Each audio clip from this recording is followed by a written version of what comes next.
হাদিস শরীফে এসেছে, নবী করিম সাল্লাল্লাহু আলাইহি সাল্লাম বলেছেন, কিয়ামতের দিন মুমিনদেরকে হাশরের ময়দানে আটকে রাখা হবে।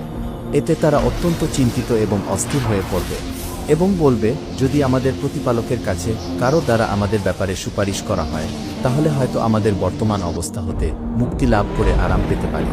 তাই তারা হযরত আদম আলাইহিস সালামের নিকট গিয়ে বলবে, আপনি সকল মানুষের পিতা। আল্লাহ নিজ হাতে আপনাকে সৃষ্টি করেছেন এবং জান্নাতে বসবাস করতে দিয়েছেন।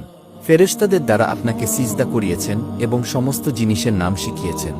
আপনি আমাদের জন্য আপনার প্রতিপালকের নিকট সুপারিশ করুন, যাতে তিনি আমাদেরকে এই কষ্টদায়ক অবস্থা হতে মুক্তি দিয়ে প্রশান্তি দান করেন। তখন হযরত আদম আলাইহিস সালাম বলবেন, আমি তোমাদের এই কাজের উপযুক্ত নই। তখন তিনি গন্ধম গাছ হতে ফল খাওয়ার পাপের কথা স্মরণ করবেন, যা করতে তাকে নিষেধ করা হয়েছিল। তিনি বলবেন, তোমরা হযরত নূহ আলাইহিস সালামের নিকট যাও, তিনি মানুষের জন্য পৃথিবীতে প্রথম নবী। অতঃপর তারা সকলে হযরত নূহ আলাইহিস সালামের কাছে যাবে।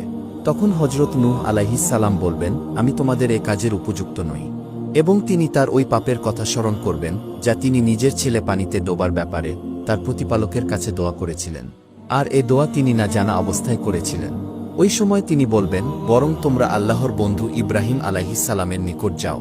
নবী করিম সাল্লাল্লাহু আলাইহি ওয়াসাল্লাম বলেন, তখন তারা ইব্রাহিম আলাইহিস সালামের নিকট আসবে। তখন তিনি বলবেন, আমি তোমাদের এ কাজের উপযুক্ত নই। এবং তিনি তার 3টি মিথ্যা উক্তির কথা স্মরণ করবেন এবং বলবেন, তোমরা হযরত মূসা আলাইহিস সালাম এর কাছে যাও। তিনি আল্লাহর এমন এক বান্দা, যাকে আল্লাহ তাআলা তাওরাত দান করেছেন এবং তার সাথে আল্লাহ কথা বলেছেন এবং তাকে নৈকট্য দান করে রহস্যের অধিকারী করেছেন।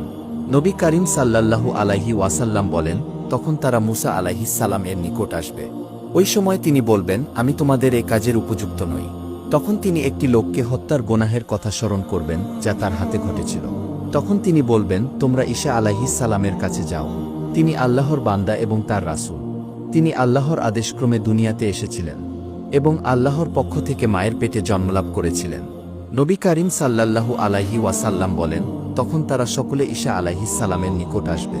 তিনি বলবেন, আমি তোমাদের এ কাজের উপযুক্ত নয়, তোমরা বরং মুহাম্মদ সাল্লাল্লাহু আলাইহি ওয়াসাল্লামের নিকট যাও।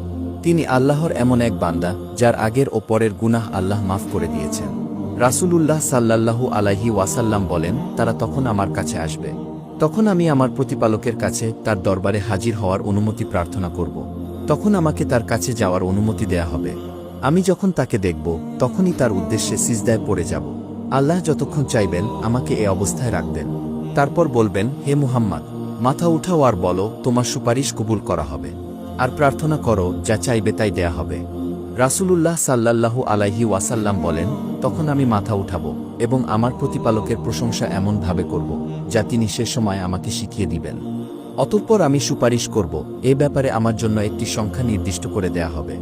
তখন আমি আল্লাহর দরবার হতে উঠে আসব এবং ওই লোকগুলোকে জাহান্নাম হতে বের করে জান্নাতে প্রবেশ করাব। তারপর আমি পুনরায় ফিরে এসে আমার প্রতিপালকের দরবারে হাজির হওয়ার অনুমতি চাইব। আমাকে অনুমতি দেয়া হবে এবং আমি যখন তাকে বলবো, তখনই তার উদ্দেশ্যে সিজদায় পড়ে যাব এবং আল্লাহ যতক্ষণ চাইবেন আমাকে এ অবস্থায় রেখে দিবেন। তারপর বলবেন, হে মুহাম্মদ, মাথা উঠাও আর বলো, তোমার সব কথা শোনা হবে এবং সুপারিশ করো, তোমার সুপারিশ কবুল করা হবে। আর তুমি দোয়া করো, যা চাইবে তা দেয়া হবে। তখন আমি মাথা উঠাবো এবং আমার প্রতিপালকের এমন প্রশংসা করব, যা আমাকে তখন তিনিই শিখিয়ে দিবেন। এরপর আমি শাফায়াত করব। তখন আমার জন্য লোক নির্ধারণ করা হবে। তখন আমি আমার প্রতিপালকের দরবার হতে বের হয়ে এসে নির্ধারিত লোকগুলোকে জাহান্নাম হতে বের করে জান্নাতে প্রবেশ করাব। তারপর তৃতীয়বার আমার প্রতিপালকের দরবারে উপস্থিত হওয়ার অনুমতি চাইব। আমি যখন তাকে দেখব, তখনই সিজদায় পড়ে যাব এবং আল্লাহর যতক্ষণ ইচ্ছা আমাকে এ অবস্থায় রাখবেন।